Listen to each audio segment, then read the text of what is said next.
defending the free market, and making the moral case for capitalism. The Justin Moore Show.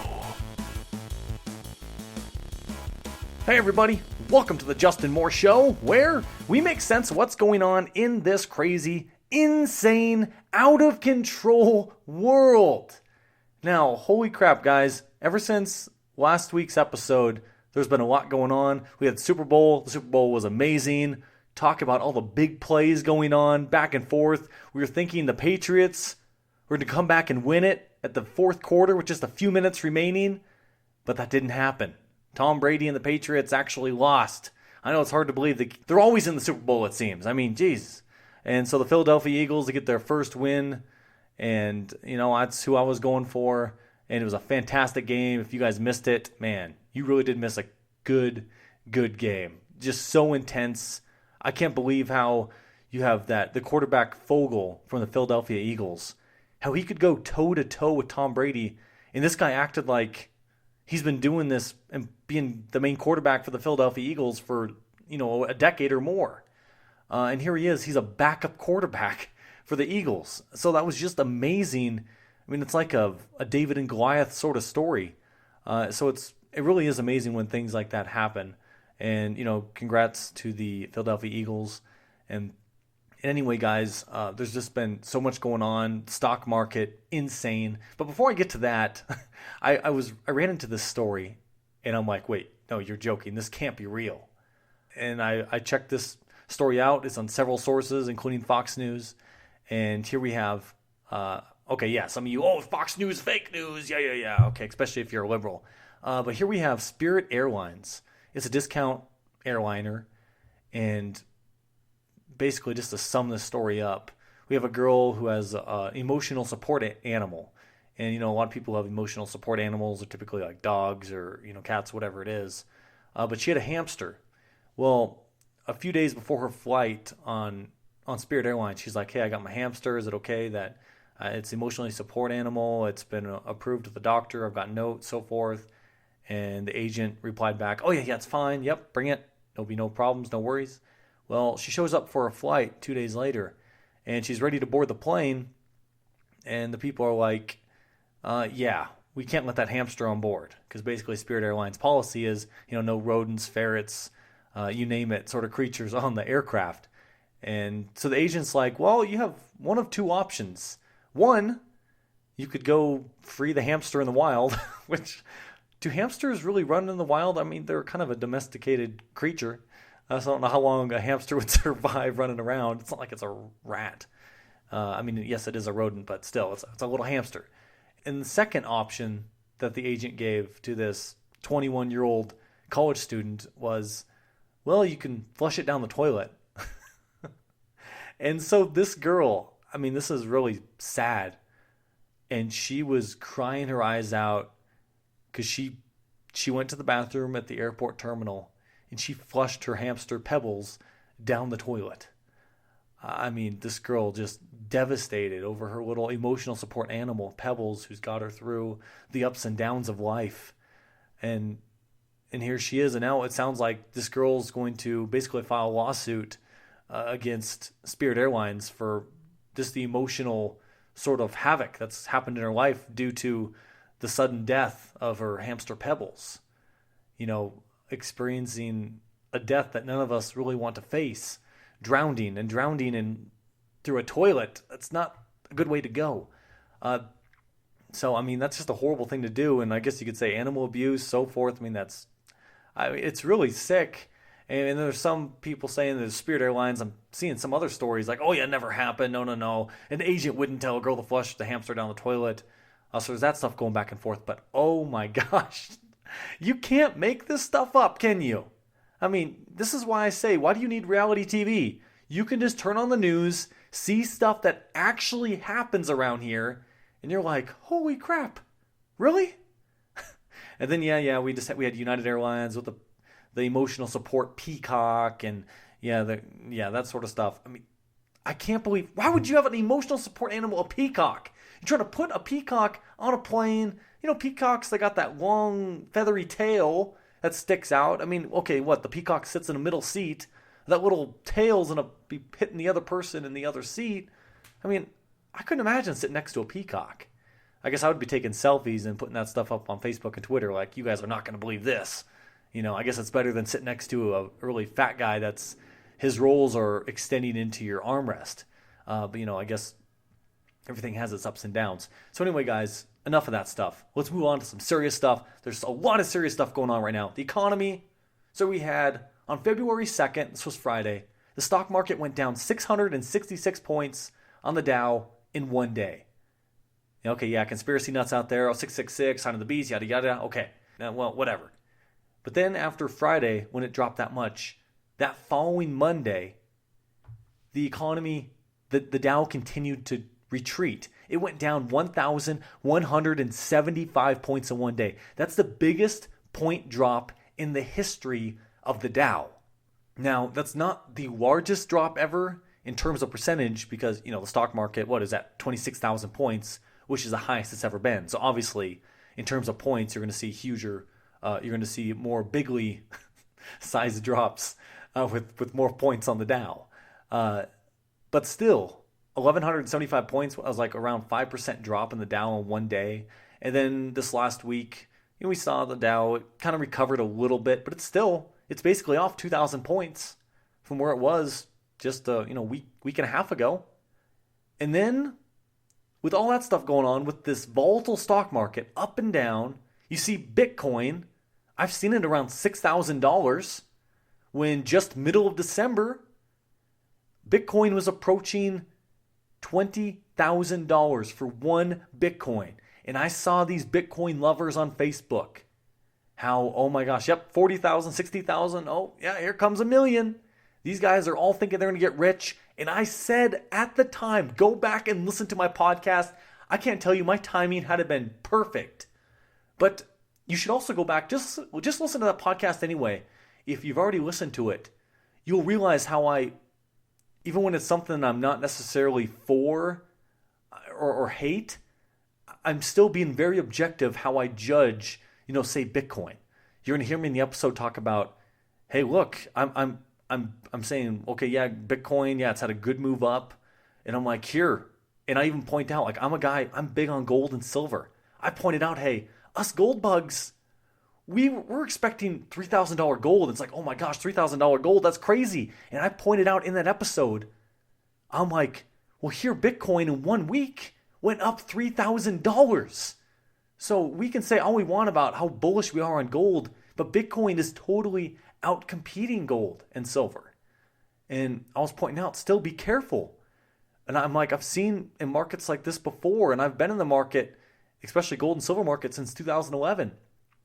I've seen how you can get, several weeks on end of everything is bullish. Eventually, you need a huge, huge correction to get all that dumb money out of there. All these people who are buying at $16,000, $17,000 for one Bitcoin, thinking, oh yeah, I mean, I can, yeah, that's quite a bit for Bitcoin when it was only 1,000 a year ago. But it's going to 40, 60, 100,000. I'm still going to double, triple my money, That's how these guys are thinking. That's how people think in a bull market. That's how the housing crisis, that's how things got so crazy with housing prices. Yeah, I'm paying, $500,000. That's really overvalued for this house, say 3 years ago. But hey, look, I'm going to make an easy $100,000 off this and I'm going to flip it. So that's what happens with bull markets. That psychology game. People buy into it. You see all your other friends making money off something. You hop on the bandwagon. That's exactly what happened with Bitcoin. Then I see all these guys talking about Bitcoin. They think they're experts because they made a little bit of money on Bitcoin. Oh, yeah, just going to diversify with my Bitcoin. I knew this was going to go up here, so I'm going to diversify with other cryptocurrencies. Okay, diversifying with other cryptocurrencies, that's not diversifying. Maybe you've noticed all cryptocurrencies have really come down along with Bitcoin. So that's not really diversifying. Just like if you had an entire portfolio of investing in physical gold, physical silver, then you bought, gold and silver miners and you're like, well, that's diversification. No, that's not. You're still all in on gold and silver, which I don't recommend you do. But you should definitely have, I would say, at least 25% of your portfolio in gold and silver. And I also pointed out in that episode about 2 months ago, hey, look, gold and silver right now, okay, yeah, Bitcoin is having a hell of a run. And I did say, basically, you missed the boat. You should hold off. And I thought maybe I would consider buying Bitcoin as a speculation, just for the hell of it, just to put some money in if it went under $1,000. Well, right now it's around, $8,400, $8,300. So it still has a ways to drop before it gets there. But it can happen. I think it eventually will. Just like with gold and silver. I mean, typically with any sort of market in general, when you see huge price rises, basically when you have a collapse of a bull market, you can see prices drop. Even in like the best gold and silver stocks, they went down 90%. So I definitely see with Bitcoin, you could see a 90% drop from its high of 20,000. That's definitely in the cards. But I'm not saying it necessarily will happen, but things definitely look pretty bearish for Bitcoin as of now. I wouldn't be buying it. And I remember seeing people. I'm friends with a bunch of libertarians on Facebook, and people have gone on the Contra Cruise. They're all great people. I'm not criticizing them. But I remember seeing Facebook posts when Bitcoin is going up $1,000 like every few days, and when it have a correction, come back $500 overnight or $1,000 overnight, it would just rise $1,000 the next day. And I see people with a little comment, I'm buying on the dips, smiley face. Guys, that's not really a dip. I mean, that's not a correction. There was no meaningful correction in Bitcoin until now, where you see it down basically, 60% from its highs? Okay, that's kind of a correction. That's better. This is healthy for Bitcoin if you're a Bitcoin investor. But a lot of those people who mortgaged their house, who had leveraged positions against Bitcoin, those guys are in big, big trouble. Don't ever leverage yourself, especially with speculations like a Bitcoin, gold, and silver, because you can get killed. And I'm sure a lot of people out there are realizing that. There may be some more who do feel that. Now, as I've said before, Bitcoin, I do see huge potential with the blockchain in terms of using it for financial reasons. And I also said that episode, you guys really need to go back and listen to this episode. I can't remember what it's called. I'm sure I'm talking about the rise of Bitcoin. I think the fall of Matt Lauer. I think that's one of the episodes. I basically had a few in a row kind of talking about Bitcoin. But I've said, hey, look, if you think Bitcoin, you have all your money in Bitcoin, you're betting on one horse. Okay, what if cryptocurrencies are the future? You're telling me that, okay, yep, for sure, I'm betting with 100% certainty it's Bitcoin that's the future of cryptocurrency. That's like saying Kodak is the future of digital cameras. Oh, wait, Kodak went out of business because it didn't upgrade and didn't move along with the digital revolution of cameras. Like, nah, digital cameras, that's not going to be a thing. So they didn't invest in it. Kodak went out the window. So with thousands, I think there's around 2,000 cryptocurrencies out there, and you're saying Bitcoin's the one? On top of a volatile asset, you're saying that is the one that's going to essentially win that NCAA college basketball tournament. Like gold and silver have been seen as money for thousands and thousands of years because going through that tournament, it's been gold that's been the winner, and silver has been right under it. Silver is the sister metal to gold in terms of what's real money.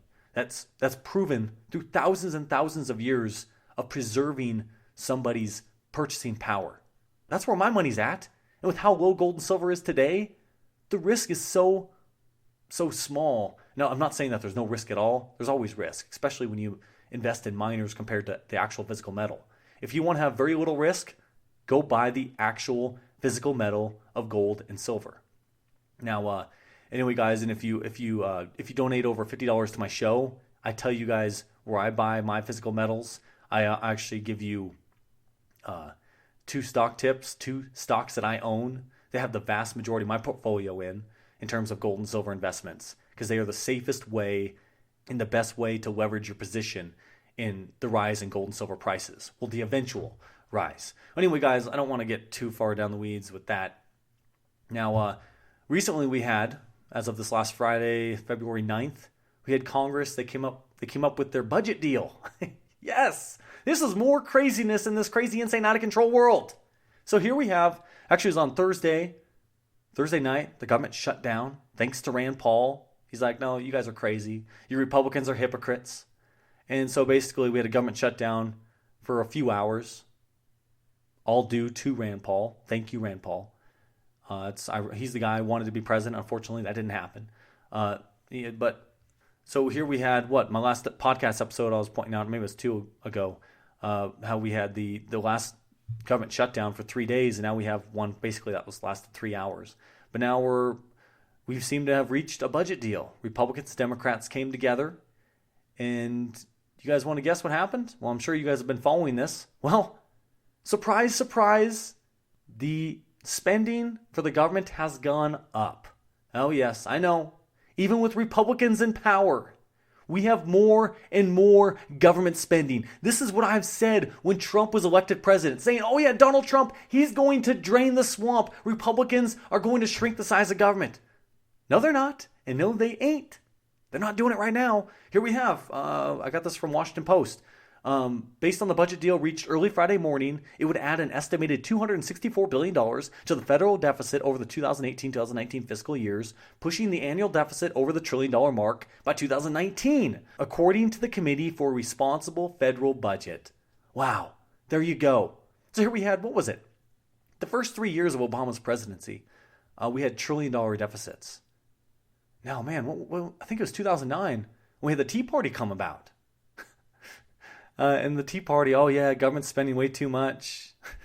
And basically now we can say that Tea Party's dead. The Tea Party was the sham, is Republican sort of thing. I mean, you could say that the Tea Party really was a start because of Ron Paul and his 2008 presidential bid. But from there, it was kind of taken over by the Republicans because, oh yeah, we want to be seen as fiscal hawks, which they're not, which this has definitely shown that is definitely not the case. But yeah, we had the Tea Party taken over by Republicans to try to take advantage of that. They won Congress in a drastic way in 2010, taking over the House, dethroning Nancy Pelosi as the Speaker of the House. But now here we have, and what was it? Even when Obama was president, Republicans, yeah, we're only 1/2 of 1/3, this and that, yeah, that's why we can't do anything. But once we take power, once we have the presidency, we're going to be fiscally responsible. We're going to shrink the size of government. We're going to have a free market again. We're going to make America great again, yeah. Well, the Republicans are in charge of 3 branches of government, the president, Senate, the House. And what are they doing? We're seeing $1 trillion deficits again. We already have $23 trillion in debt, and we're going to add $1 trillion a year. And it's going to be like a permanent increase of over $1 trillion a year. Here, look at this. This is from Washington Post too. Starting in 2019, the federal deficit will once again reach 5% of gross domestic product, according to economic forecasts for the nonpartisan Congressional Budget Office and deficit estimates from the CRFB. The deficit hasn't run that deep since the first half of the recovery from the Great Recession, when the economy was still struggling to heal and Congress passed several major stimulus packages. So at least Obama had some sort of an excuse with his first, $1 trillion budget deficit.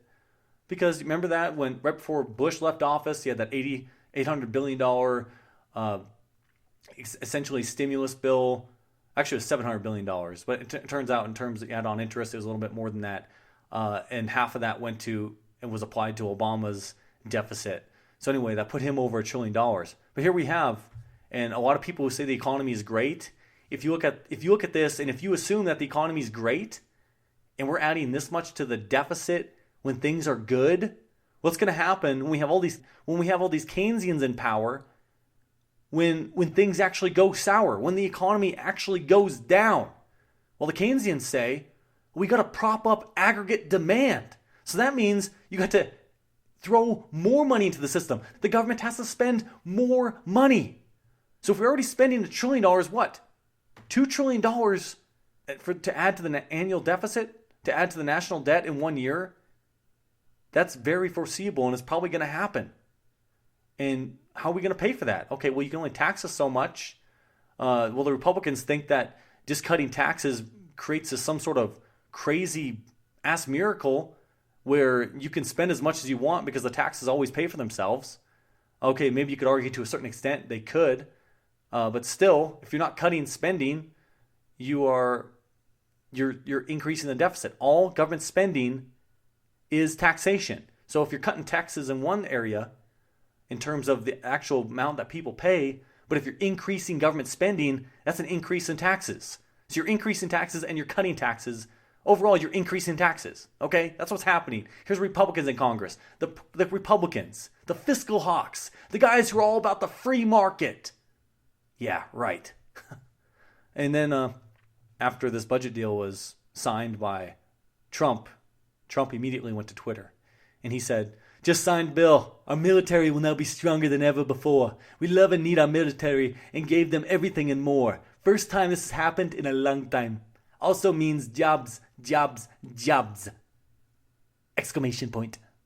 Okay, there's Donald Trump. And he's pointing out, okay, with this, okay, we're adding essentially $300 billion in additional funds over 2 years. That's for the military, and we have non-military programs it's going to apply to. So he's all about trying to support the military, and of course that helps rally his base, because Republicans who like to talk small government obviously are not, especially when it comes to the military. They're all about spending as much as we can. And you also hear these conservatives on talk radio talking about how we got to help the troops out. We got to help protect the troops, do everything we can to help these suffering veterans, these veterans who are committing suicide on a daily basis. Okay, wow, I have an idea. You know, all these veterans who have suffered from PTSD, you know, that are committing suicide because of all the things they saw during these, you know, the horrendous things that happened during wartime. Maybe we should stop sending young men and women, 18 years old, sending them to the battlefield to die or to go through these incidences that destroy their lives emotionally and end up physically harming themselves. Maybe that's a way to help the troops. Maybe we should pull out of all these countries. We shouldn't have U.S. troops all over the world. Maybe the U.S. should stop trying to be the world's policeman when we're broke. We're $23 trillion in debt. You add the unfunded liabilities out there, what? We're at around $200 trillion? We're going to have trillion-dollar deficits for the years to come? And this is all right now based on these almost 0% interest rates? Okay, around what? Around 1.25% interest rates? So the debt is only going to go up. Interest rates only need to tick up. They tick up a few more percentages. What we pay on interest is going to skyrocket. What we pay on interest on the debt is going to be the most expensive part of our budget. So here we are, we could be talking about, oh yeah, we got to cut spending here, Medicare, Medicaid, Social Security. Oh no, but they don't want to touch that. But no, even if we could, that's not really going to matter. That's going to be small potatoes compared to the interest on the debt that has overtaken almost the entire pie of what we spend. So that's paying interest on money you've already spent. This is so crazy what's going on, and most people don't even see it. This is crazy, and this is part of the reason I had to start my show to talk about this stuff, explain this stuff, because people don't see it. You know, I used to be a more conservative guy, listen to this stuff, and I agree with them, yeah. Oh yeah, and they talk good game, yeah, small government, oh yeah, okay, yeah, I agree with that. Yeah, I'm a conservative. But then you hear all the hypocrisy. It's like, well, no, these conservatives are out to lunch too. I mean, yeah, they say some things that are right and they talk a good game about a free market, but at the end of the day, they love a big government too. And that is the problem. So anyway, with this latest budget deal is basically going to provide stability through about, September 2019. We got this budget deal. It's about 600 pages long. So, you know, it's all going right in line with what we had during Obama. These long page bills. I mean, this record amount of spending. Actually, when the numbers are finally come out, and actually Monday they're supposed to announce what the budget numbers will be. The Trump deficits we're going to see in 1 year are going to surpass anything we saw under Obama. Now, keep in mind that the amount of spending we had under Obama completely surpassed what we had under Bush. You know, Obama doubled the amount of spending that George W. Bush did. So if Trump doubles what Obama did, so Obama added basically 10 trillion to the debt. So if Trump doubles that, that's 20 trillion. Add 20 trillion to 23 trillion. You're at $43 trillion national debt. A $43 trillion national debt. If we continue along, let's just say after 10 years, the economy is in the exact same position it is now. I'm saying the exact same stuff, like, yeah, this stuff's crazy. Everything seems to be going fine. Okay, yeah, we have a Dow, say 35, 40,000 points. Oh yeah, stock market looks good. I mean, if everything's the same as it is now, but we have $43 trillion in debt and our economy's only increased marginally, what's going to happen when you have interest rates tick up to 5%? What the heck is 5% of 43 trillion? That is a huge, huge amount of money you're spending just on interest on the debt. Ladies and gentlemen, we are screwed. This is scary what's going on. This is why you have to prepare yourself, you, your family, your friends. You got to tell them what the hell's going on, because it doesn't matter what side of the aisle you're on, you're Democrats or Republicans, they're not telling you the truth. With the very few exceptions out there like Rand Paul telling the truth about the hypocrisy of the Republican Party, wondering what the hell they're doing. This is sick. But then, of course, Trump says, well, okay, basically giving an excuse why they're spending this much amount of money. And this is what he said on Twitter. Without more Republicans in Congress, we were forced to increase spending on things we do not like or want in order to finally, and after many years of depletion, take care of our military. Sadly, we needed some Dem votes for passage. Must elect more Republicans in 2018 election. Okay, so Trump's like, we really didn't want to spend this amount of money. Yes, I really do. I want to drain the swamp, but son of a gun, I can't shrink the size of government. We have too many Democrats in Congress. These Democrats want to spend like drunken sailors. And when they want to spend like drunken sailors here, we're good Republicans, we're fiscal hawks, but we're compromising with all these drunks on the Democrat side. And so what do we get? So we have essentially this bloated government, thanks to these Dems, these drunk Democrats. But we have to make sure we take care of the military, okay? But we must elect more Republicans in 2018. So here we have Donald Trump, President Donald Trump. He's really a nonpartisan sort of guy for, entering the presidency. He was actually more of a Democrat before running for the Republican nomination. But here he is. Now he's acting like, hey, he's been a Republican all of his life. See how quickly people fall into the game, into the R team versus D team? I don't get, how don't people see this stuff? This is so obvious. And here we're spending all this record amounts of money. The government is. When we have, let's look at this. Okay. It's not like we're sitting okay. The government's been very lean over the years. We're fine. Okay, we can spend a little bit more money, which I would still be against. But look at, right now we have student loan debt, $1.9 trillion. Credit card debt in this nation is around $1.7 trillion. We have $17.3 trillion in mortgage debt right now, and that national debt of $23 trillion. And here, the government's saying, yeah, we need to spend more money. The government spends more money. Where does that money come from? That comes from you, and that comes from me. But at the same time, right once the Republicans passed the tax cuts back in December, right before Christmas, hey, look, we're giving more money back in your pocket. But at the same time, as they increase the amount of government spending in the economy right now, they're not taking more money out of your pocket. This is the screwy little games that they play over in Washington, D.C. More people need to wake up to this crap because it's a bunch of BS. I'm sick of this. Oh, man, I can't stand these guys in Washington, D.C.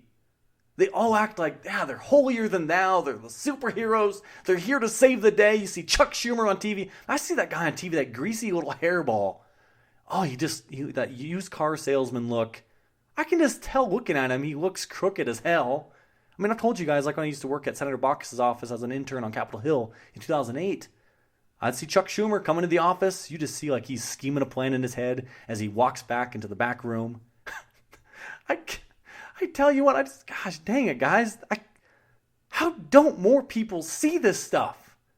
I mean, I guess, people are economically incompetent. They're economic illiterates. Most people are completely oblivious to what the hell's going on. They see talking points. Actually, no. People think they know exactly what's going on because they see memes on Facebook. It's like, that's how things work based on this meme. Oh, yeah, ha, ha, ha. And they're memes about Trump or Hillary, whatever. Or people get their news from Colbert or Jon Stewart when he was on the air, Comedy Central. Ladies and gentlemen, we are quickly becoming Rome. And right now, most people don't see it because our debt hasn't really had that day of reckoning yet, where we actually have to face up for all this government largesse. So right now, as long as the Federal Reserve can print money As long as the Federal Reserve can act like it's being responsible, like, yeah, we keep raising interest rates. See, we're being responsible. It's keeping confidence in the system, which is the only thing, that's the only card they have left. Once that card vanishes, once there is no confidence left in the system, when people realize what I've realized, and as silly as people are, I was going to say retarded, people take offense to that. Okay, retarded. People eventually, they're going to realize, wait, I don't think I should be having all my money in US dollars. I don't think things are as safe as I once thought they were. You see what's going on in Venezuela. I still need to do an update on what's going on in Venezuela because stuff's just only gotten worse there since my last update. So anyway, guys, holy crap, I just need to stop. There's just so much going on in this crazy, insane, out of control world. I'm going to keep you guys updated here. You can catch up on old episodes at justinmoreshow.com, or spelled MOHR. Right from there, you can buy your Amazon goods through my little link there. I get small commission back, costs you nothing extra. You guys know what to do if you want to help support me. Anyway, guys, I thank you so much for helping me out. I thank you guys for listening. I will talk with all you guys next week, and I'm looking forward to it. This is Justin Moore, signing off.